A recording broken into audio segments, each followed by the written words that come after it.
So hello everyone guys, we are going to start a journey like हम budget पढ़ने जा रहे हैं। केंद्रीय बजट 2025-26 से संबंधित कुछ महत्वपूर्ण प्रश्न हैं। हम कुल 50 प्रश्नों को आज सॉल्व करेंगे, ठीक, जो कि आगामी सभी प्रकार की परीक्षाओं, चाहे वह जूनियर असिस्टेंट हो, चाहे एसएससी से संबंधित कोई भी पेपर हो, उसके लिए उपयोगी सिद्ध होगा। हमारा पहला प्रश्न है, केंद्रीय वित्त मंत्री निर्मला सीतारमण द्वारा मोदी सरकार के तीसरे कार्यकाल का दूसरा बजट कब पेश किया गया? तो भैया हमारी वित्त मंत्री निर्मला सीतारमण जी हैं। इन्होंने 1 फरवरी 2025 को बजट पेश किया था, ठीक। अगला क्वेश्चन, वित्त मंत्री निर्मला सीतारमण द्वारा पेश किए गए बजट में विकास के कितने इंजनों को रेखांकित किया गया? तो विकास के कुल 4 इंजनों को रेखांकित किया गया भैया। चलो हम इसको और थोड़ा एक्सप्लेन कर देते हैं। वो 4 इंजन कौन कौन से हैं? एक तो है निवेश, एक तो भैया निवेश, ठीक, निवेश। दूसरा इंजन कौन सा है? निर्यात, दूसरा इंजन है निर्यात, ठीक। तीसरा इंजन है कृषि, तीसरा इंजन कौन सा भैया? कृषि। और चौथा इंजन कौन सा है? एमएसएमई, ठीक, याद रखना। अगला क्वेश्चन है, केंद्रीय बजट 2025 की थीम क्या थी? तो केंद्रीय बजट 2025 की थीम जो थी हमारी, वो सबका विकास। क्या था भैया? सबका विकास, ओवरऑल डेवलपमेंट, ठीक। अब देखो अगला क्वेश्चन कह रहा है कि वित्त मंत्री निर्मला सीतारमण द्वारा 2025 में पेश किया गया बजट, इनके द्वारा पेश किए गए बजट का कौन सा क्रम था? मतलब इन्होंने लगातार बजट जो है पेश किया है, तो कौन से क्रम का बजट इन्होंने पेश किया? 8वां क्रम का बजट, 8th बजट इन्होंने पेश किया। ये देखो अगला क्वेश्चन कह रहा है कि केंद्रीय बजट 2025-26 के अनुसार कुल व्यय, कुल खर्च, मतलब बजट जब प्रस्तुत किया जाता है तो खर्च का अनुमान पहले ही लगा लिया जाता है ना। तो कुल कितने खर्च होने का अनुमान लगाया गया है? तो भैया 50,65,345 करोड़ खर्च होने का अनुमान लगाया गया है। और राजस्व प्राप्तियां कितना होने का अनुमान है? कितनी राजस्व प्राप्तियां होंगी? 34,20,409 करोड़। राजकोषीय घाटा कितना होने का अनुमान है? राजकोषीय घाटा कितना होने का अनुमान है? 15,68,936 करोड़ राजकोषीय घाटा होने का अनुमान है। अगला क्वेश्चन है भैया, प्रभावी राजस्व घाटा कितना होने का अनुमान है? तो 5,23,886 करोड़ रुपए का प्रभावी राजस्व घाटा होने का अनुमान है। ये बहुत ही महत्वपूर्ण प्रश्न है कि जो हमारा ये फिस्कल डिफिसिट है, जो राजकोषीय घाटा है, वो जीडीपी का कितना % रहेगा, है ना, ठीक भाई, कितना रहेगा राजकोषीय घाटा? जीडीपी का कितना % रहने का अनुमान है? तो भैया 4.4%, 4.4%। बजट 2025-26 के अनुसार जीडीपी का कितना % राजस्व घाटा रहेगा? ठीक, राजस्व घाटा जीडीपी का कितना % होगा? तो 1.5%। ये सब घाटे हैं, ठीक। प्राथमिक घाटा कितना रहेगा जीडीपी का? प्राथमिक घाटा की अगर हम बात करें तो हमारा 0.8% रहेगा, ठीक। बजट 2025-26 के अनुसार प्रभावी राजस्व घाटा जीडीपी का कितना % होने का अनुमान है? 0.3%। अब ये सब प्रतिशत में था, अगर हमें मेन वैल्यू पूछा जाए, मतलब कितने करोड़ का, ठीक है, तो फिर वो हो जाएगा 2,92,598 करोड़ का प्राथमिक घाटा होने का अनुमान है। देखो रक्षा पर कितना खर्च किया जाएगा, रक्षा पर, है ना, डिफेंस फील्ड में कितने खर्च किए जाएंगे? तो भैया 4,91,732 करोड़, ये डिफेंस सेक्टर पर है। एजुकेशन पर कितना? एजुकेशन पर 12,08,650 करोड़, ये एजुकेशन पर खर्च किया जाएगा। ग्रामीण विकास मद पर, मतलब स्पेशली विलेज के डेवलपमेंट के लिए कितना बजट आवंटित किया गया है? 2,66,817 करोड़ रुपए। देखो भैया, ये जो डेटा वाले क्वेश्चंस हैं आजकल बहुत पूछे जा रहे हैं, ग्रुप डी में बहुत पूछा गया, ये डेटा वाले एकदम स्पेशल डेटा वाले क्वेश्चन बहुत पूछे जा रहे हैं। चलो भैया, 17 नंबर का प्रश्न है हमारा।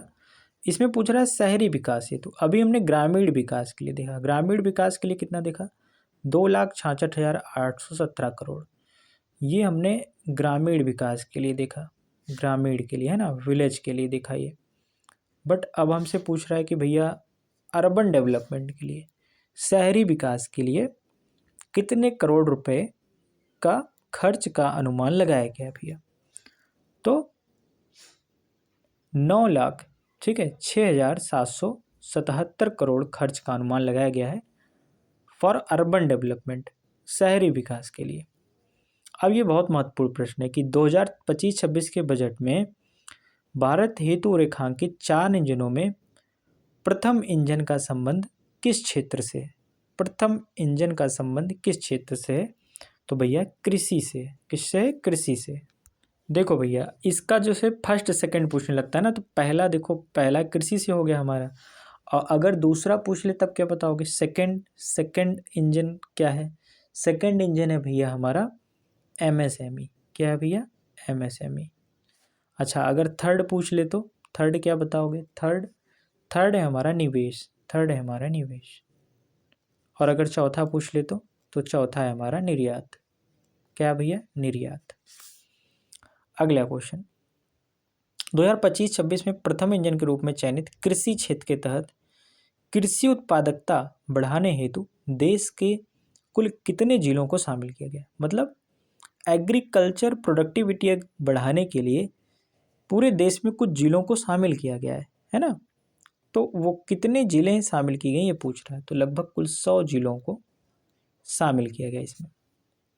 अगला क्वेश्चन बहुत ही महत्वपूर्ण, केसीसी, जो केसीसी होता है ना, किसान क्रेडिट कार्ड, ठीक, तो 3 लाख पहले मिलता था, अब उसकी कितनी बढ़ा दी गई है वैल्यू, अब 3 लाख से बढ़ा करके भैया अब 5 लाख कर दी गई है। कितनी कर दी गई है? 5 लाख कर दी गई है, ठीक। अगला क्वेश्चन, मखाना के उत्पादन के लिए मखाना बोर्ड, बहुत ही महत्वपूर्ण, आगे जो भी खासकर बिहार एसआई के लिए बहुत महत्वपूर्ण प्रश्न है ये, बिहार एसएससी के लिए, बिहार एसएससी और बहुत सारे पेपर जो बिहार के हैं, तो कहाँ पर मखाना बोर्ड कहाँ पर स्थापना किया जाएगा? बिहार में, ठीक, बिहार में। बजट 2025-26 में यूरिया संयंत्र, क्या भैया? यूरिया संयंत्र कहाँ पर बनाया जाएगा, किस राज्य में? असम में।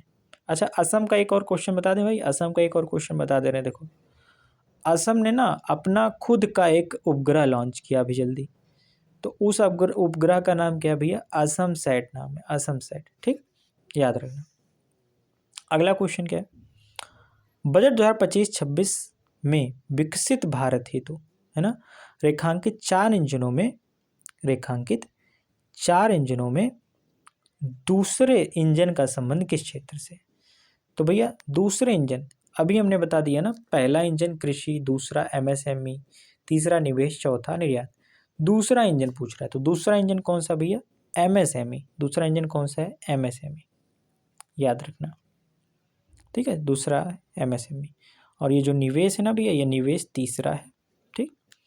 और हमारा जो चौथा नंबर है वो क्या है? निर्यात है, याद रखना। ये एमएसएमई हमारा दूसरा हो गया, और फर्स्ट रैंक पे हमारा क्या है भैया? एग्रीकल्चर को पहले स्थान पे कृषि को रखा गया, ठीक।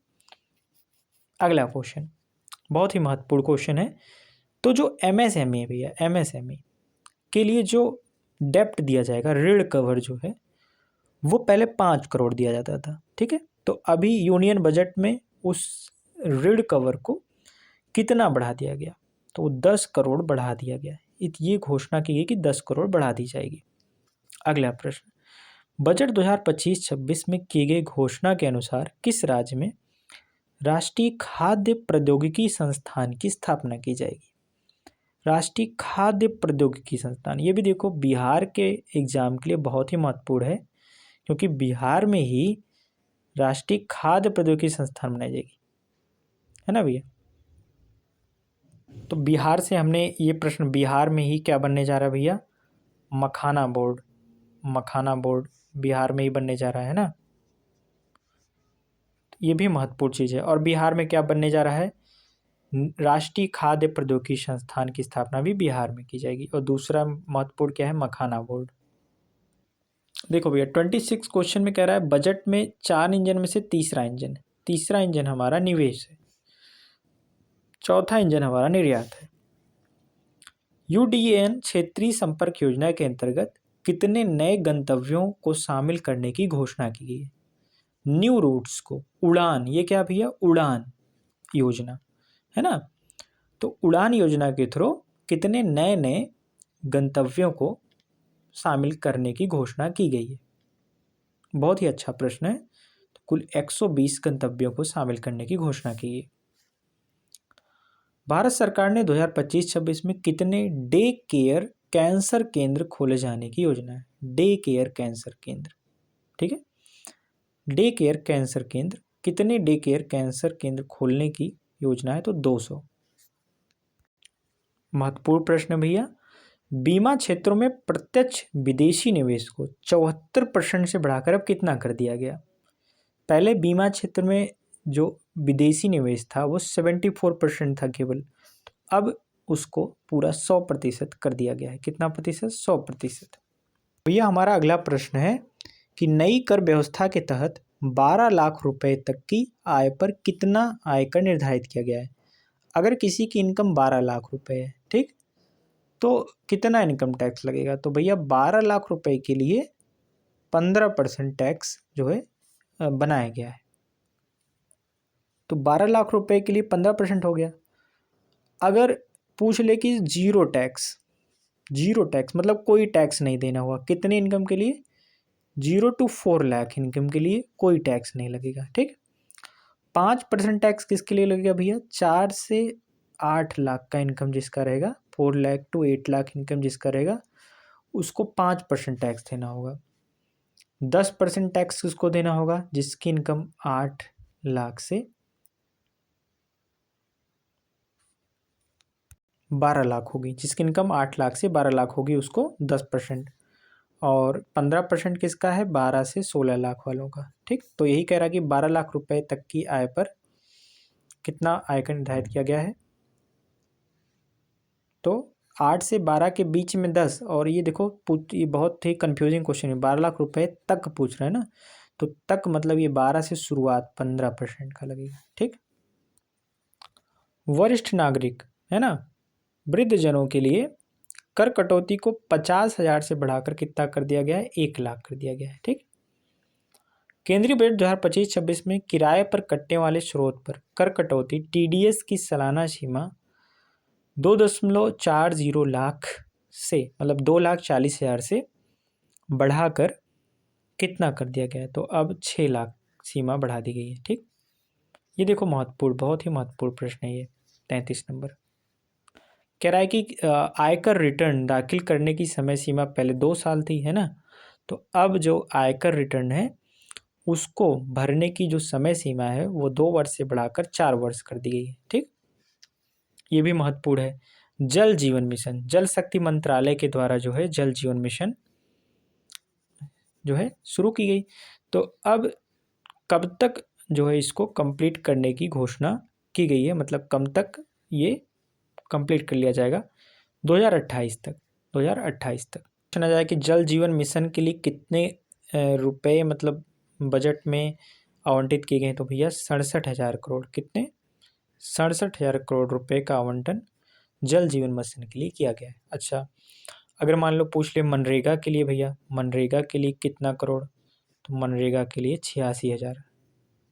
अब तो मनरेगा का नाम बदल दिया गया है, जी राम जी ऐसा कुछ करके विधेयक आया है, ठीक है। तो मनरेगा के लिए 86,000, जल जीवन मिशन के लिए 67,000 करोड़, ठीक। देखो ये क्वेश्चन आ भी गया कि केंद्रीय बजट 2025-26 में जल जीवन मिशन के लिए कितनी राशि आवंटित की गई है, तो ये 67,000 करोड़ भैया, ठीक। केंद्रीय बजट में ज्ञान भारतम मिशन की घोषणा की गई। ज्ञान भारतम मिशन, अभी जो ज्ञान भारतम मिशन है इसका क्या उद्देश्य, इसका उद्देश्य है कि जो पांडुलिपियां हैं, है ना, उनको सुरक्षित रखा जाए। तो लगभग 1 करोड़ पांडुलिपियों का संरक्षण एवं उनका दस्तावेजीकरण का लक्ष्य है ज्ञान भारतम मिशन के थ्रू। ये केंद्रीय बजट में भी इसका जिक्र किया गया है। चलो भैया अगला प्रश्न हमारा deep ocean mission. Deep ocean mission के लिए कितने करोड़ रुपए आवंटित किए गए हैं? तो 600 करोड़ रुपए। ये मोस्ट इंपॉर्टेंट क्वेश्चन, खासकर वो एग्जाम जो बिहार में है। ग्रीनफील्ड हवाई अड्डे की स्थापना कहाँ की जाएगी? ग्रीनफील्ड हवाई अड्डा भैया बिहार में बनाया जाएगा, ग्रीनफील्ड हवाई अड्डा। ये देखो मनरेगा वाला क्वेश्चन अभी हमने किया था ना, मनरेगा पर कितना खर्च हुआ यहाँ किए। ये मनरेगा पर खर्च कितना हुआ है, ये 86,000 करोड़। देखो ये क्वेश्चन यहाँ आ गया। केंद्रीय बजट 2025 में मनरेगा हेतु कितने राशि आवंटित की गई भैया? तो मनरेगा के लिए 86,000 करोड़। कितना? 86,000 करोड़।